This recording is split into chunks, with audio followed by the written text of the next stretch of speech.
2025ஆம் ஆண்டு தரம் 5 புலமை பரிசில் பரீட்சை பெறுபேறுகளின் அடிப்படையில் 2026ஆம் ஆண்டு கல்வியாண்டிற்காக தரம் 6 மாணவர்களை பாடசாலைகளில் அனுமதிப்பதற்கான 2ஆம் கட்ட மேன்முறையீடுகளை பொறுப்பேற்கும் பணிகள் இன்று முதல் ஆரம்பமாகும் என கல்வி அமைச்சு அறிவித்துள்ளது. பாடசாலை மாணவர்களிடையே காய்ச்சல் வேகமாக பரவி வருவதன் காரணமாக தெனியாய கல்வி வலயத்திற்குட்பட்ட தெனியாய மத்திய கல்லூரி, தெனியாய ராஜபக்ச மகா வித்தியாலயம், தெனியாய புனித மெத்யூ இருமொழி பாடசாலை மற்றும் பல்லேகம சித்தார்த்த வித்தியாலயம் ஆகிய 4 பாடசாலைகள் இன்று மூடப்பட்டுள்ளதாக தெனியாய வலய கல்வி பணிப்பாளர் நிகஹா ஹெட்டிகொட தெரிவித்துள்ளார். ஸ்ரீலங்கன் ஏர்லைன்ஸ் நிறுவனத்தின் முன்னாள் நிறைவேற்று அதிகாரி கபில் சந்திரசேனவை கைது செய்து நீதிமன்றத்தில் முன்னிலைப்படுத்துமாறு கொழும்பு நீதவான் நீதிமன்றம் நேற்று உத்தரவிட்டுள்ளது. கடந்த 3 ஆண்டுகளாக பெண்களுக்கு எதிரான சைபர் குற்றங்கள் தொடர்பாக சுமார் 12,000 முறைப்பாடுகள் கிடைத்துள்ளதாக பொது பாதுகாப்பு அமைச்சர் ஆனந்த விஜயபால தெரிவித்துள்ளார்.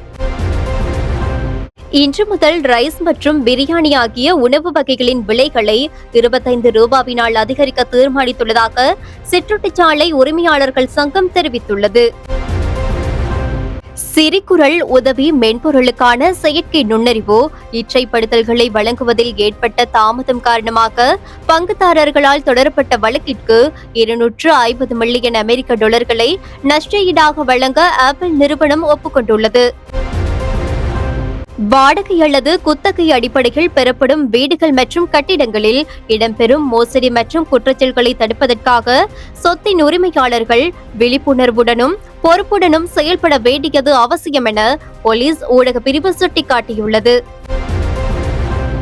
மத்திய கிழக்கில் நடைபெற்று வரும் போரை முடிவுக்கு கொண்டு வருவதற்காக அமெரிக்காவால் முன்வைக்கப்பட்ட புதிய அமைதி திட்டத்தை ஈரான் தீவிரமாக பரிசீலித்து வருவதாக அதிகாரப்பூர்வ தகவல்கள் தெரிவிக்கின்றன.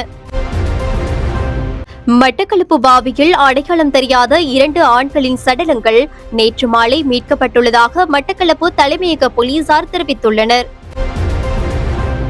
விசா நிபந்தனைகளை மீறி இந்நாட்டில் தங்கியிருந்து நிதி மோசடிகளில் ஈடுபட்ட வியட்நாம் நாட்டை சேர்ந்த 41 வெளிநாட்டு ஆண் சந்தேக நபர்களும் 33 பெண் சந்தேக நபர்களும் கைது செய்யப்பட்டுள்ளதாக போலீசார் குறிப்பிட்டுள்ளனர்.